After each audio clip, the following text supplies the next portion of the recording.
This is Pat McPherson. Susan Creighton and I are narratists, and we are creating an archive of the Marlboro Morris Ale at the bequest of the Marlboro Morris Ale Organizing Committee. The archive will be housed at the Vermont Folklife Center in Vermont.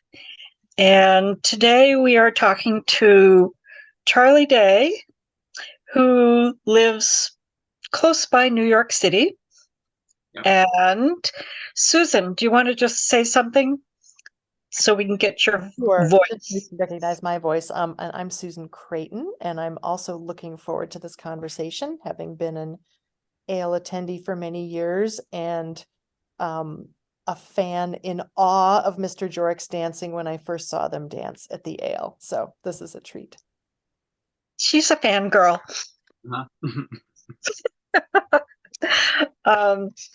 So Charlie, we've heard from your wife Susan quite a bit about her experiences at the ale, and we'd like to know from you as well. And this is the question we ask everybody: is when did you start dancing, and what drew you to Morris dancing? Well, you know, you can probably tell from the accent, I am actually English, and you know, you don't get a choice. It's not whether you want to be a Morris dancer; it's what team you have to join. You know, no, that's not entirely true. It was actually at college. I had seen Morris dancing happening. In fact, I'd once dragged myself out at dawn to watch the May Day dancing locally to where I lived when I was too young to be take part in it. But at college, one of our professors was a dancer with Headcorn Morris, and he just got a bunch of us together to perform a Christmas holiday review. We just practiced a bit and danced, and we actually enjoyed it and decided to continue. So we had this rather bad college team for a year or two. But some of us then subsequently joined the Headcorn team after college, or in fact, I think I joined during my last year. And where were they based? In Kent, okay. Southeast of England. Okay. So that was the start. Had you danced before? No, that was the very first beginning. Yes, I had seen it, but somewhat intrigued. But it was just getting involved with this holiday review that my first experience of doing it. Mm-hmm. Had a very how and when did you join Mr. Jorrock's team? Well, that was a team which was spawned out of Headcorn. Headcorn produced the Seven Champions, another team called Kit's Cotty or Coty, and Mr. Jorrock's. Mr. Jorrock's was largely Headcorn people, but also some Seven Champions people, and in fact, some of us danced on both teams for a while. But talk about hard on the legs and feet, doing Seven Champions molly dancing and Mr. Jorrock's high jumping Cotswold. It wasn't a good combination, I found. I remember Seven Champions dancing in hobnail boots. Yes, exactly. Yes. Yeah. Yeah, they hurt. But it sounded great. Oh yes, it's mesmerizing. With Alison singing and and the crunch of the hobnail boots, it was pretty mesmerizing. Yeah. And you chose hobnail boots because of the drama, the sound. Well, I wasn't part of the decision because I only became part of Seven Champions a couple of years after they'd started. But no doubt it was I think it's the sort of tap effect of the sound of the hobnails and the tradition.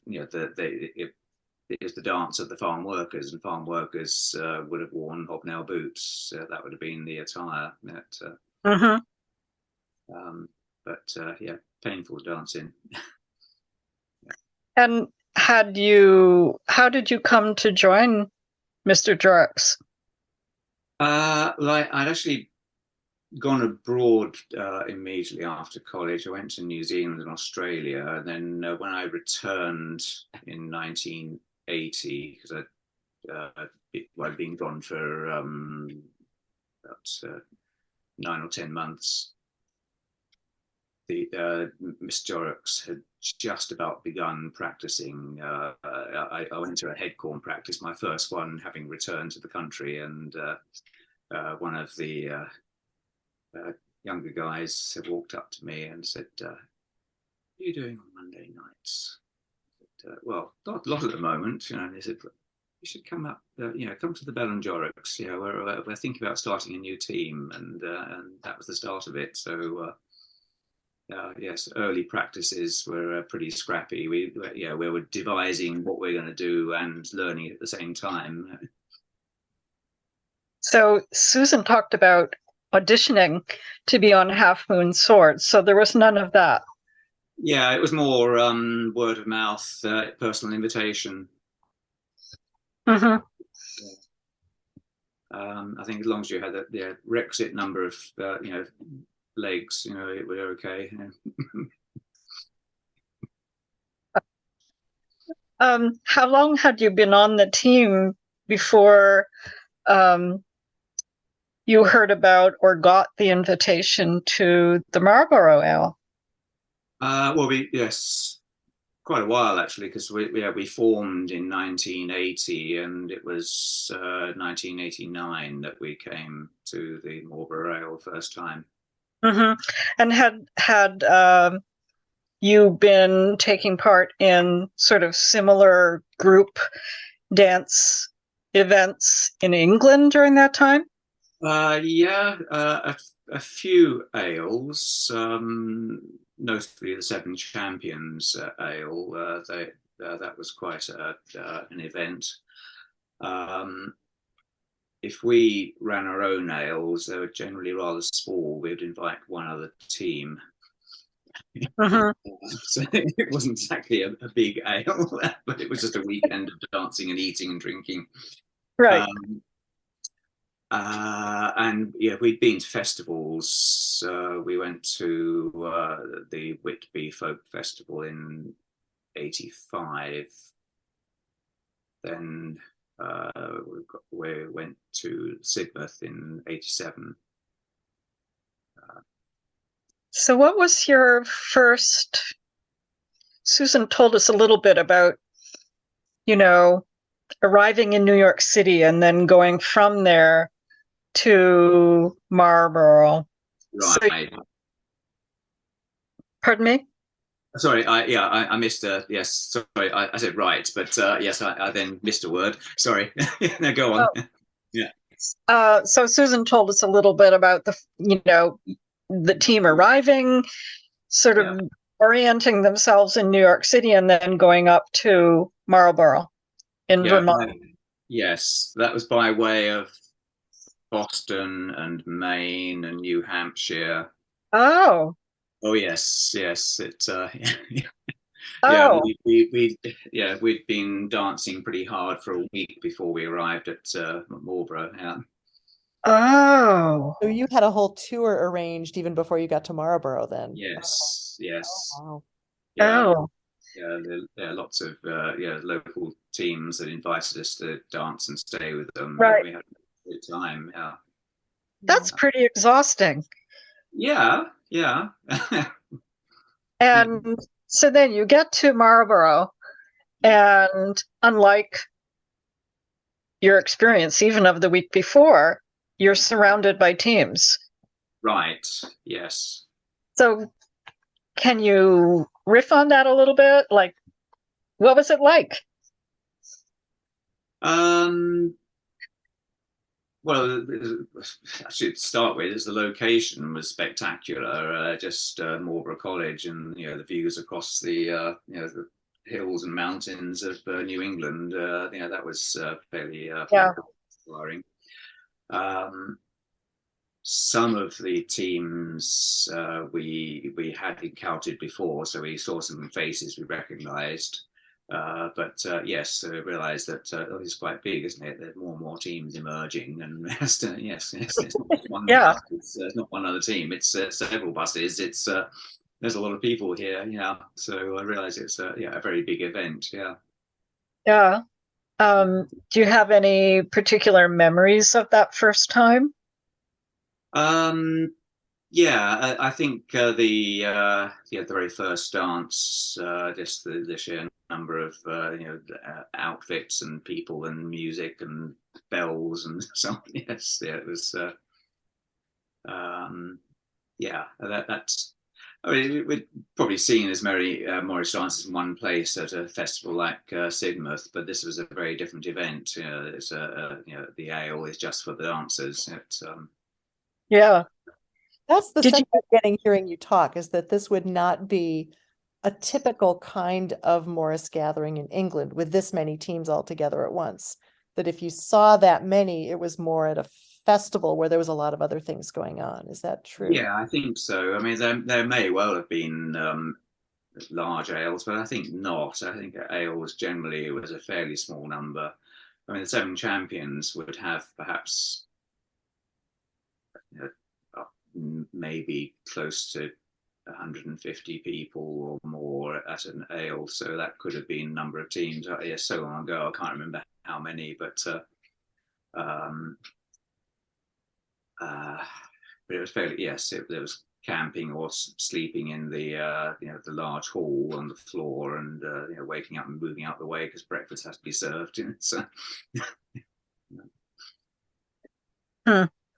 So I know that from Susan that you met her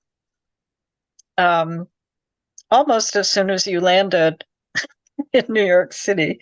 yes, late, no doubt she told you. Yes, yeah. Yeah.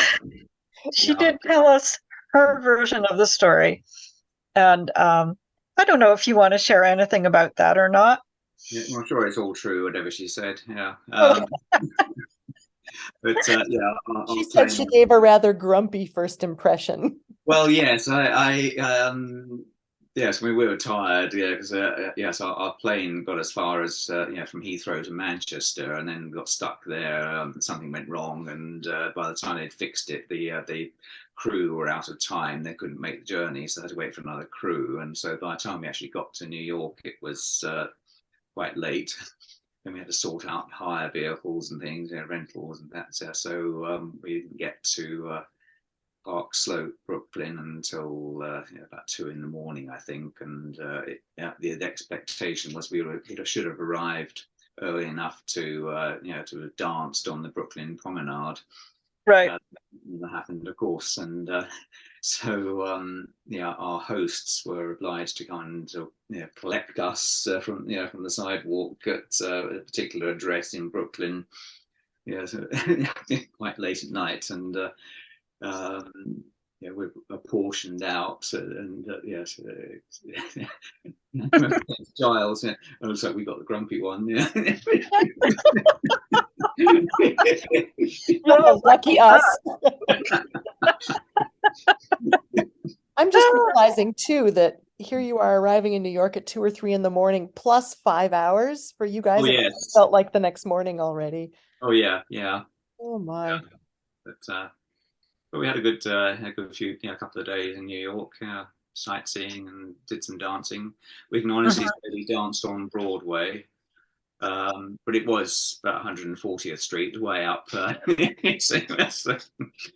still counts. Yeah, it still counts. Yeah, yeah. Yeah. Yes, and then So from most the impressions that I've heard from American dancers is that they were pretty darn impressed with Mr. Jorrock's dancing. And did you feel that when you were there the first time? Yeah, we definitely had compliments. Yes, yeah. I mean, the whole concept of Jorrock is that we just do one tradition and do it as well as possible, and jump as high as possible, but at the same time keep it together. Was always our ambition, but in the early days we might have jumped high, but not necessarily in the same order. You know, it took us a while to get it, so adjust the tappet so we're all dancing together. What was and your actually, it was Oddington was the tradition. right? I think we picked that partly because no one else was doing it. Mm-hmm. And partly because it was noted as being a very high show off sort of dance. That and Longborough, those two were very high style dance traditions. And I think actually, although it was exhausting, having spent the whole week dancing at different venues across New England, it did mean we pretty much had to practice every day. So when we got to Marlborough, we were at least dancing together quite well. I think that helped. Despite the jet lag and exhaustion. Mm-hmm. Were you at the same time observing some of the American style? Sure. Yes. I mean, we're impressed with Marlborough, both in men's and women's teams. So just superb, absolutely superb. Yeah, That's interesting. So then your team was invited back like 3 or 4 times? Yes, that's where it gets a bit hazy, because I know there were some times when just a jig team went, fewer than the the requisite 6 dancers and 1 musician. So sometimes there may have been just 2 or 3 dancers plus a musician. Because I know one of my members, Tim Ball, his company he worked for had an office in Boston, so he could sometimes work it that he could be in Boston and make it to the festival and play. He played melodeon, and so if 2 or 3 others could make it, then they could at least do a jig performance. Mm-hmm. Yeah. When you eventually you ended up living in the United States. Yes, indeed. Yes. And I don't know exactly, but did you join a team in New York City? Yes, I joined Bouwerie. Yeah. I did practice a couple of times, or probably a few times, with Greenwich, simply because Bouwerie weren't practicing in the first few months that I was here, and knew some of the Greenwich people, and I did some actually longsword dancing with them, which was quite fun. But then Bouwerie reawakened themselves and started rehearsing, so I joined with them. So I actually knew some of the Bouwerie people from having met them at Marlborough, so that's Right. it was a fairly natural fit, because they like to dance high and slow and wear mostly whites, so it's it worked out okay. Felt a little bit at home then. Yes. We had black shoes though. It's yes, that's because Mr. Jorrock's very fond of our very white shoes. Oh. Yeah, there was this whole thing in the UK of are you a white shoe or a black shoe dancer? We were just hearing about this in one of our previous interviews that seemed like people had strong opinions one way or the other. No doubt, yeah. Do you want to explain it from your perspective, what it means? Yes, well, it generally meant that if you had white shoes, they're most likely to be sporty shoes, because you're expecting to be jumping high and landing hard, and probably of a more sort of less stuck in traditional mindset. Mm-hmm. It's not quite the right grammar, but it'll do. Whereas if you have black shoes, it probably means that your tradition may be spot on, but you get more hype walking down the street than you do actually dancing. Not yeah. Don't quote me on this. I know who we just talked. Lovely image. We just talked to Crispin. Walker, now Youngberg. And he was the one who talked to us about white shoes and black shoes. Right. Yes. Yeah, and that as well. Yeah. Yeah. A couple of friends of ours who were in both Mr. Jorrock's and Seven Champions. Yeah, they wrote a spoof sort of questionnaire. What speed do you dance at? Sort of. Sort of. How high do you get off the ground? Sort of. It just went on and on, and if you if you came up with the right answers, you had to remember Mr. Jorrock says no other answers. Yes, very white shoe indeed.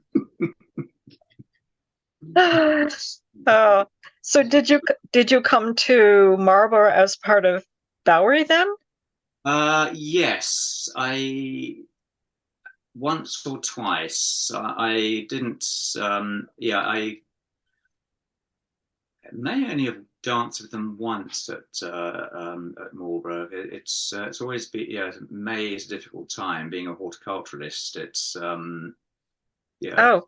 Yes, that has always been a problem.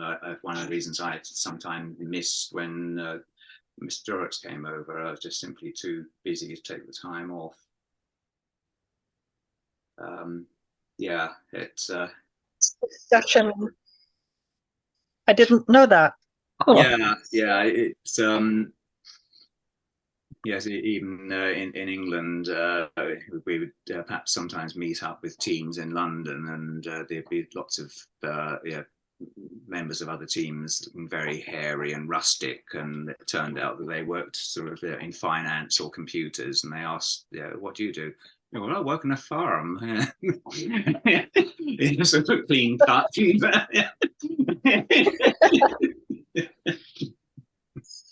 I ran apple orchards for many years. Oh, wonderful. So I think I honestly can't remember. It's once or twice that I went to Marlborough with Bouwerie. It could be I went once for the whole weekend, and another time I may have just gone dance for one day. But my memory is that, as I warned you, it's not entirely there. Quite all right. Wow. I danced with Bouwerie for quite a number of years.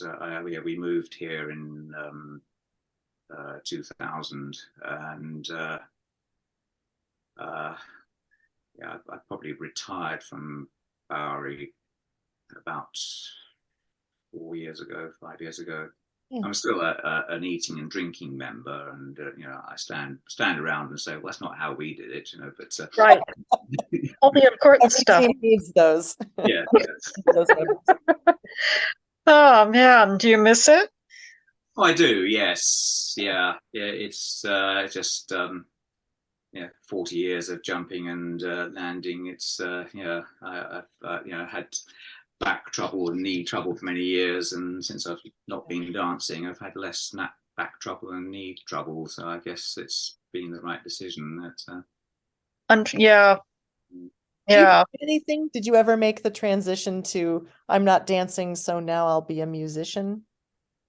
I'd always thought of that. I used to carry a clarinet around myself when I was touring, so I just about play enough. In fact, there was one Marlborough when I had to play quite a bit for Jorrock's because Tim had damaged himself somehow and couldn't play the melodeon, so it just meant me playing clarinet. And after the first day of making goose noises, I managed to settle down and or at least had the rhythm right, because I was being a Jorrock's dancer. I knew that I had right. But with Bouwerie, there's no point because virtually everyone's a professional musician. So right. They're all right. The caliber is rather high on Bouwerie, I think. Yeah. Yeah, because they're not soloists or playing in Broadway musicals, and they're yes, they're so there's no point in me to getting my clarinet out. Right. Excuse me, John Dexter. Yeah. Exactly. Yes, yes, yes. Yeah. Oh boy. Yeah. Do you have any like reflection about how the American Morris culture is different from English? Yeah, there's definitely differences. Of course, I can't really speak for what's happened in the last 20 years in England, but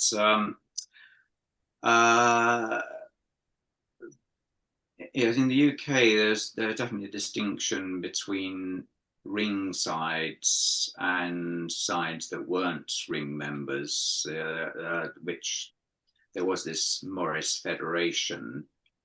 At the time, the ring were not too keen on women dancing, whereas the Morris Federation was very keen on women dancing, and we would generally only invite women's teams to dance with, because we used to enjoy dancing with women's teams. Yeah.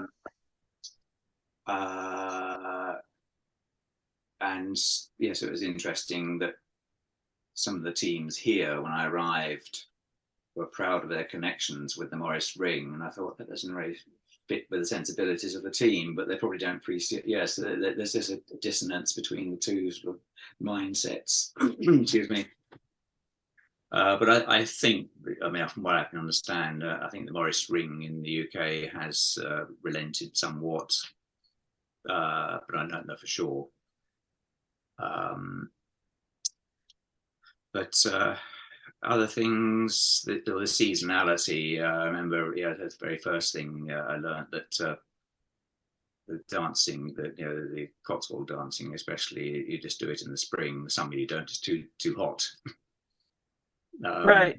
Yes, or the season is May. Right. Kind Well, of. there's this, exaggeration. It seems like yes, you practice in the winter, you dance in the spring, and then maybe you do some more dancing in the fall. Whereas we tend to in England have a pretty sort of fall drizzly summer, and we keep on dancing. And it doesn't. Right. Right. I hadn't really thought about it till you just said it, that definition of how long your dance season is would be so weather related, but it makes absolute sense. And I'm sort of chuckling to myself because last summer, was it just last summer? Yeah, my husband and I came over to England on vacation, and apparently it had just had a very hot streak of days in the 80s, I guess, and it was blissfully in the middle and upper 60s, and everyone was apologizing to us about the weather, and we said no, we're so happy that it's this much cooler. So but right, that we have these much hotter summers, which make it a little harder to dance through the summer. Yeah, and I guess in summer a lot of people, if they don't go away, they have they just do different things, and it's just harder to get people together, because even Bouwerie, everyone's in the city, and it's still difficult to get anyone together for to put up a team in the summer. But other differences, well, there's a lot of similarities as well. I guess it's an esoteric hobby, and it attracts the same type of person wherever. Yeah. We are that kind of person. Yes. I remember when I first started Morris dancing, thinking that surely everyone in England must know what this is, and was surprised to learn that there are plenty of folks in England who, if you talk about Morris dancing, they scratch their heads and say, what is it that you're talking about? So Yeah. So it's considered an esoteric, weird hobby over there as well. Oh, yeah, true. Yeah. And there's also those that know about it and think it's something embarrassing. Right. Yeah. Did anyone else in your family or acquaintance dance? No one in the family. As far as acquaintances, the vast majority were Morris dancers. It was just because I knew them through dancing. It's Right.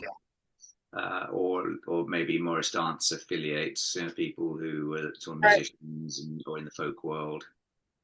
It's incredible how it kind of takes up all the room in your life, Mm-hmm. other than your work, Yeah. whatever it may be. All the extra room is taken up by this esoteric activity. Yes. Yeah, that's right. Yeah. Yeah, which is by choice. Mm-hmm. You wouldn't let it happen unless it was something that just drew you in and kept you there, kind Yeah. of. We've Yeah. all, I mean, Yeah. Susan and I'm not a Morris dancer, but, I'm that way with, English dancing, Scottish dancing, contra dancing, Yeah. Highland dancing, all of that. It becomes Yeah, a community. Yeah. yeah, they're your people. Mm-hmm. Yeah, we're all the kind of people who are attracted to this kind of thing. Yes. Yeah. Well, I think for you, as well as other people who've had the same experience, it was your coming to the Marlboro Ale was somewhat life changing. You could say that. Yes. Yes. You're not the only one. Yeah, but you definitely are one of those. Right. um, did you have anything else that you wanted to talk about that we haven't asked you about? Uh, um, well, I did contact Tim Ball to just see if he remembered, had a better memory of the years that the Jorrocks came to Marlborough, and he said, "No, sorry, mate, same as you." Yeah, yeah, I remember going there sometimes. He did say he's got some diaries in a biscuit tin somewhere in the attic. He probably could find out. But, I remember one more thing I wanted to ask. Where did the name Mr. Jorrocks come from? Yes, very good. That's a good question. Most directly, it came from the pub where we practiced. It was called the Bell and Jorrocks. That was the name of the pub, and it still is.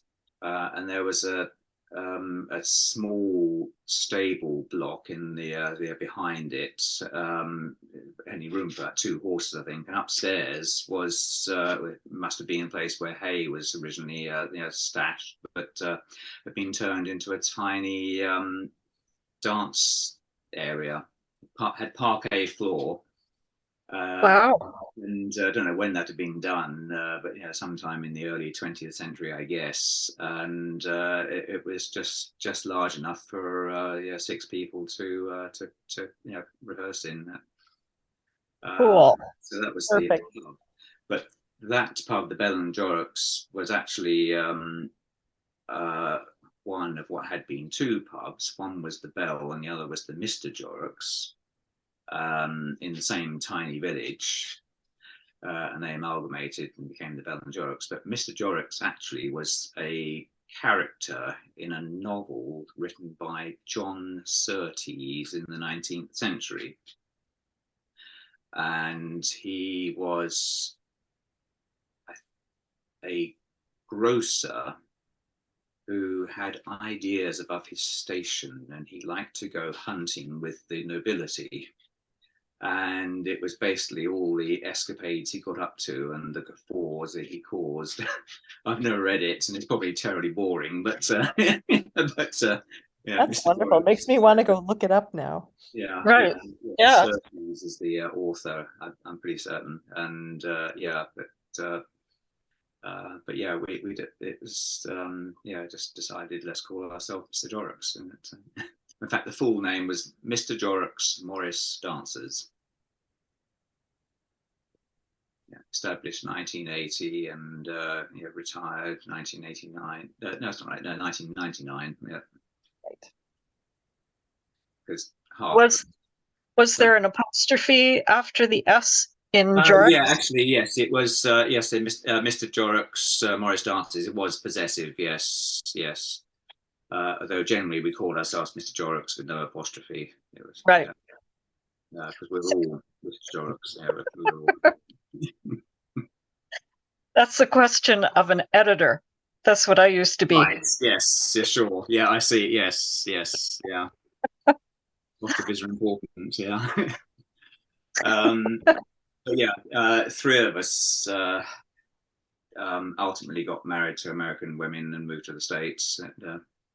Not to the same parts. Andy, he moved to Los Angeles for his work first, and then got married. And then Graham, he's in Portland, Oregon. He got married, but moved for his work as well. And, No So kidding. would you be willing to share with us your version of your story of meeting your spouse at the Marlboro Ale? Well, yes. I mean, we, as you know, we met on the sidewalk in Brooklyn, but then, we obviously met again, the week later. But then, years go by. Well, actually, it's not entirely true because she'd come to England to perform, and I know I overheard you talking about the experience of Rob and I Rob and I going to Tower C to just say hello to the Half Moon people, because we knew them and liked them and thought they'd be good for a party, but of course they were exhausted, and so I ended up having a party in the tent on our own.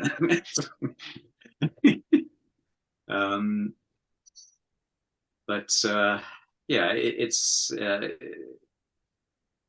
an odd thing when in different continents. It's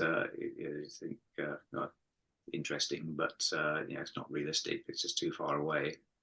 Yeah. Yeah, you just can't plan these things. They just happen. They just happen. Yeah. Yeah, but after. Well, we're glad you're here. Oh, thank you. Yeah. It's nice to talk to you. You? And